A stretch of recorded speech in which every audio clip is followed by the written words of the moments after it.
BK Maginnis, your Democratic candidate for U.S. Senate. Yeah, with COVID, so we look back and we look at the Spanish flu, which is the last pandemic, the last 100-year pandemic we had. It was not much different than this. You had people who were deniers of masks, and they went out for parades, and thousands of people died and stuff like that. So, I'm not going to sit there and say like, oh, there's nothing you can do. There's obviously measures you can do, but we need to understand in this case too. This isn't about an implementation or whatever else.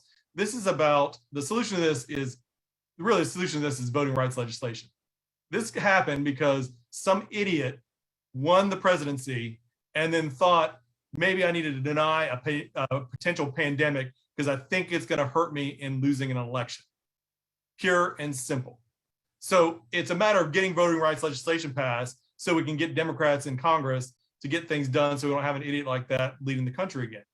But that also goes, what that goes on is social media. All this comes from misinformation. The problem is there is no accountability for social media. We need to turn them into a publisher, not a platform. And that helps in two ways. One, we always try to talk about putting legislation. The problem with Democrats all the time is we always want to regulate. And especially when we talk about technology, it moves at the speed of light, right? I think Dr. LeGrone always talks about the George Jetson economy. It moves at the speed of light. By the time you actually put legislation in place, technology has already moved past it. If we make them a publisher, then they are accountable to current laws of libel, slander, whatever else. They can be sued, so then they are going to be held accountable. There's not going to be as much information.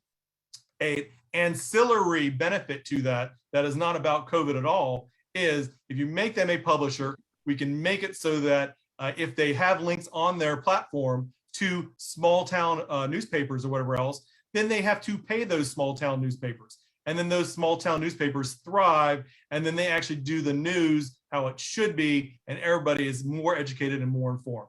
So, again, COVID, I think we had the right procedures in place, especially after they got the vaccine. It's a matter of just stopping the misinformation so that people don't avoid vaccines next time, don't avoid masks, making social media accountable for their actions, helps putting that misinformation away, and getting voting rights legislation so we can get those things passed moving forward. I'm BK Maginnis, your Democratic candidate for Senate.